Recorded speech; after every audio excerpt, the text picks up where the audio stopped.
That's what bitachon is. If you place your trust in God, if you turn to God and say, Ribono shel Olam, I am counting on you, I have no one else to rely on.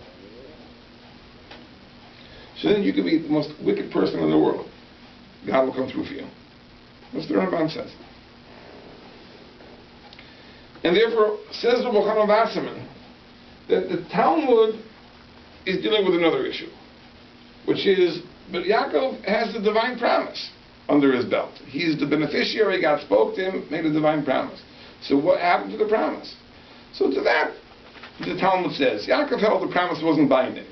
His merits were diminished, his spiritual stature was diminished. The promise is not binding. But the Rabbin is bothered by something else. Good, the promise isn't binding. But he's no worse than any other person who, even in the absence of a divine promise, if he puts his trust in God, can count on God. Yaakov is certainly no worse than that. So on that, the Rabbin says, you're right, it was a flaw. It was a character flaw. That Yaakov lacked the requisite faith, the requisite trust. It was a flaw. But even if we assume he had the flaw, but on the other hand, but if he had an explicit promise, he should have counted on that. Therefore, that's where the Talmud gives the answers that it gives. We're dealing with two different issues. The Talmud is dealing with the issue of the promise. Why is the promise not operative? The Talmud gives those answers. The Ram is dealing with something else. Forget the promise. No promise. Even if Yaakov was the most wicked person, he exhausted his merits, he did have everything, but still, a Jew was trusting God. Says the Rambam, it was a flaw. Itaka was a flaw. It was a character flaw. But the Gemara just assumes that even if he had a character flaw, but if the promise was operative, he shouldn't have been scared. He should have counted on the promise. The Talmud has to answer that for the various reasons the promise also wasn't operative. But faith, there's something lacking. And this is a very, very important principle that we have to know, that faith, trust in God, is not only for the people to whom God has spoken, and it's not only for the righteous. With any person who puts his trust in God, God will help. That's what the Ramban says. But you really have to put your trust in God. It can't be lip service. It can't be like a lot of people that they turn to God and they pray to God, and then act as if it's in their own hands. You have to really be counting on God. That's easier said than done. So that's the first part of the parsha. Now the parsha goes on and describes, again, the preparations that Yaakov Avinu was making. And the Torah says that Yaakov is in the process of dividing the camp in two. And there was a stream that divided where he was to where the camp was meant to be. And the whole night he was transporting his goods across the stream. And finally, when everyone was moved to the correct side, it says, Vayivaser Yaakov levado. Yaakov was left alone on the wrong side, where he had started from. And he encountered a man, an unidentified man. Vayeavek ish imo. The man wrestled with him until morning. And who was this man? So Chazal tell us it really wasn't a man. It really was an angel. This was the Saro Shel Esav. This was the angel that corresponds to Esav in heaven. And Yaakov engaged in a battle with the angel, and the ultimate defeat of the angel. Now the angel was able to inflict injury on Yaakov rather. He injured Yaakov in the leg, which caused Yaakov to limp. So Yaakov suffered an injury, but he won the war, and he was able to defeat this angel. And the Ramban says that this is a prophecy of sorts. Because when you think about it for a moment, what do you mean a man fights an angel?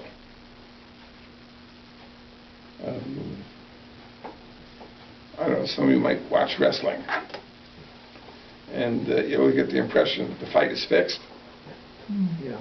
So imagine a wrestling match between a man and an angel, and the man wins. You say the fight is fixed. I mean, it can't be. If the angel would use all its energy to fight the man, he would squash the man. So what do you, Yaakov fought with an angel and beat the angel? Can't be. Because what it is that it's really a type of prophetic experience.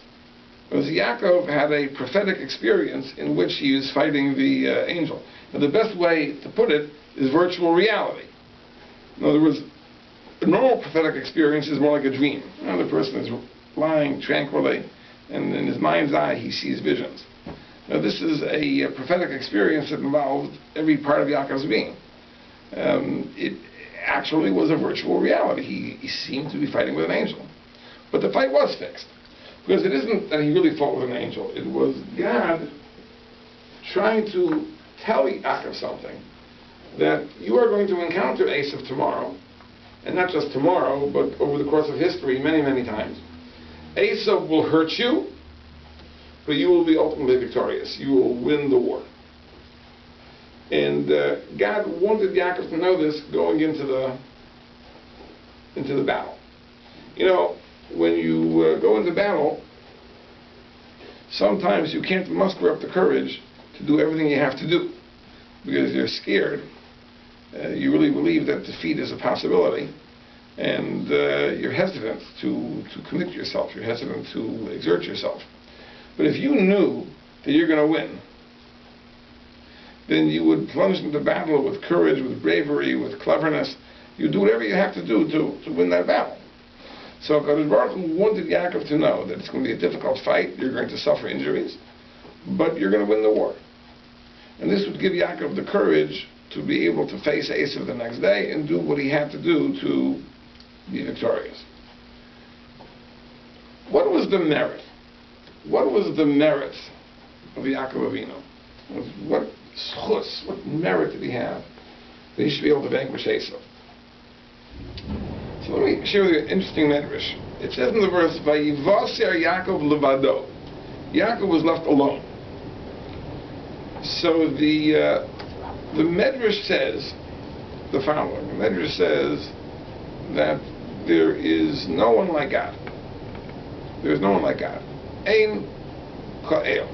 There is no one like God. Yeshurun, O Israel. The Medrash explains, but if there's anyone who even resembles God, it's Israel. Whereas no one really is like God, but if there's anyone who even approaches what God is, it's Israel. So where do you see such a thing? Because it says about God the following. It says that on that great day when Mashiach comes, it says, V'nizgav Hashem levado v'yomahu. That God alone will be exalted on that great day. On that great day, when all the mighty empires crumble, who will be left standing? Who will be exalted? God. So it says, V'nizgav Hashem levado, that God alone will be exalted by Yomahu on that great day. So it says, levado, alone. And here it says, Vayivaser Yaakov levado, that Yaakov was left alone. So you see from here that Yaakov is in a way very much like God. He's very much like God. God is V'nizgav levado, and Yaakov is Vayivasa Yaakov levado. Now, I'll just tell you an interesting thing. I really shouldn't do this, but you may know that there is a song that Rabbi Shlomo Carlebach wrote, it's sung today, which puts these two verses together. Like, V'nizgav Hashem levado v'yomahu, that God will be exalted alone on that great day. And Vayivasa Yaakov levado, Yaakov was left alone, and a man battled with him until morning. Now anybody who hears this song wonders what got into his head to put these two verses together. Other than the fact that each verse contains the word levado, the two things don't connect. But it certainly was inspired by this medrash. And this medrash understands that somehow the levado, which is written with regards to God, somehow applies to Yaakov Avinu as well. And in this way, somehow Yaakov is godlike. He resembles God. What does it mean? What does it mean that God is levado and Yaakov is levado? Each is alone. How is this a godlike characteristic. I mean, the simple meaning of the verse, Yaakov was left alone because his family and all his possessions were on the other side of the stream. So what does it mean? It means like this. In life, where do our values come from? Our beliefs, our priorities, where do they come from? All too often, we learn them, we obtain them from our surroundings. You read the newspaper, little TV, etc., and you embrace the values of the marketplace, the values of the street.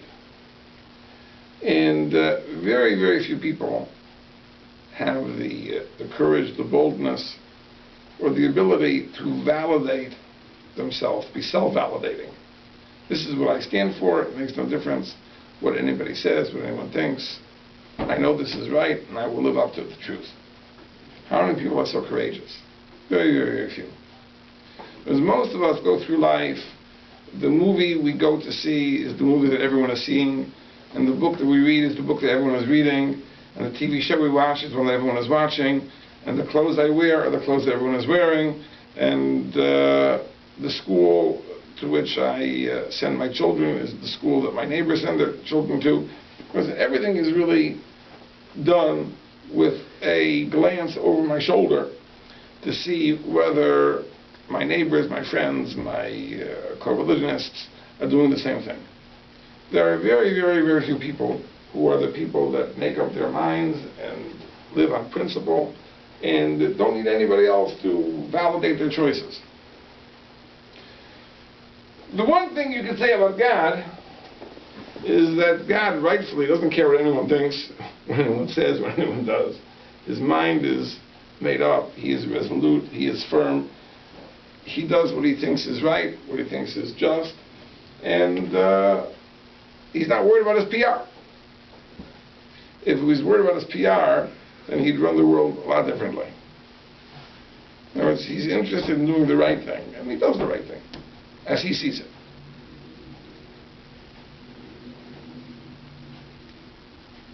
Yaakov Avinu shared this quality. Vayivasa Yaakov levado. Yaakov also was alone. In a world which is antithetical to values of truth, values of Torah, values of morality. Because Yaakov was not scared to assert himself, to put forward his position. He also was levado. He also was self-validating. And that's a godlike quality. That is the schus, that is the power that enables him to overcome all obstacles. Even the antagonism of Esav, even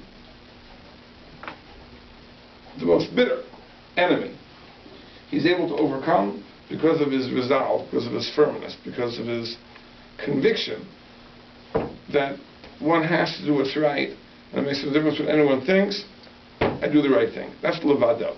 And that's a godlike quality. It's very interesting that this comes up in the parsha a little bit later on. A very, very interesting thing. I've said this on other occasions, but I think it's just a fantastic hint. After the encounter with Esav, the successful encounter with Esav, and Yaakov demonstrates tremendous diplomacy and convinces Esav to move on, and he says, I will follow. Don't worry, I will follow. You just go back home to your home at Har Seir, and I will catch up with you. And of course, Yaakov never catches up with him. The Talmud says that the meaning of Yaakov's promise is, I'll catch up with you in the Messianic age, where it says that the conquerors will ascend the mountain of Esav, and that will be the apex of the Messianic age. But until then, we're still waiting for it to happen. So Yaakov weaseled out of a tight spot. And it says, finally, he arrives in the city of Shechem. City of Shechem. And it says, Vateitze Dina bas Leah. The Dina, the daughter of Leah, one of the children of Yaakov, the only girl, went out liros b'vnos haaretz, to see what the girls of the land were doing. She wanted to see. Now, of course, when you go out to sea, there's a great danger of being seen. You can't just go out to sea. Right? If you go out to sea, you'll be seen. And she was seen. It says, Vayaro saw Shechem ben Chamor. That Shechem ben Chamor, the prince of the land, saw her and abducted her, and he wanted to marry her. He wanted to marry her. And he and his father came to negotiate a marriage. And these were people that would not take no for an answer. And basically they said, listen, the prince wants to marry your daughter. We propose a merger of our two peoples. And it'll be mutually advantageous. We understand that you're very successful people. We're very successful people. If we work together, it'll be good for everybody. And this was terribly distressing because, what happens when you have a merger of a very, very, very, very large firm and a very, very, very small firm? What usually happens is the very small firm is swallowed up, or the culture of the larger firm dominates, and essentially the small firm disappears. Its way of doing business, its products, its personnel, it just disappears. Well, that's the problem. Because if there's going to be this merger between the entire population of Shechem and this very small family of Jews, then the Jews are doomed. And it's a big problem. So the brothers say the following. They say, listen, we're all for it. Great idea. Except there's one problem, that it's an abomination for us to marry people who are circumcised. So you only have to agree to one thing. Agree that every male of your city should be circumcised, and then we're going to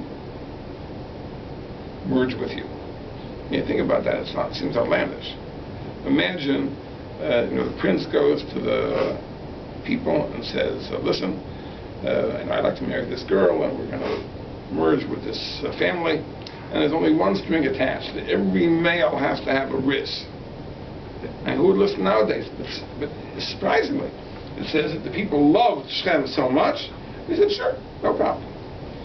And they all were circumcised. Now, when you have a circumcision, especially as an adult, the third day is very, very painful. So the third day, everyone is lying in bed, groaning.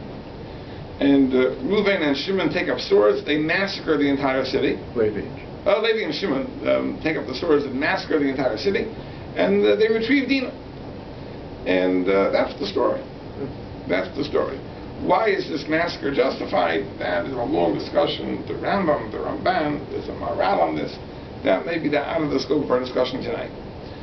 But I want to talk about the first thing, the beginning of the story. It says that Vataytze Dina Bas Leah, she went out. She went out to sea. Now, the truth is, on the simplest level, it's very understandable. Now imagine you are the only girl that is being raised in a family of boys. Now again, a reference to the popular culture of several decades ago. You remember Bonanza? Remember? Don't tell me I'm that old. The Ponderosa, remember? And Lauren Green and his sons, and it's all men. Right? There was a woman. Imagine if they had a sister. What it would have been like. She's living with Haas and Little Joe. And, where's she going to see what a girl does and what they wear and what they go? So it makes perfect sense that she'd be curious. Finally, they arrive at civilization. There are females out there. She wants to go out and see. And that's the simple interpretation. But let me tell you an amazing thing. An amazing thing that the Chassam Sofer says. That if you take the first four words, Vataytze Dina Bas Leah, and take the first letters of those words, Vov, Daled, Beis, Lamed. It spells the word Levado backward. Vataytze Dina Bas Leah is Levado backward. Levado is Lamed Beis Daled Vav. This is Vav Daled Beis Lamed. It's Levado backward.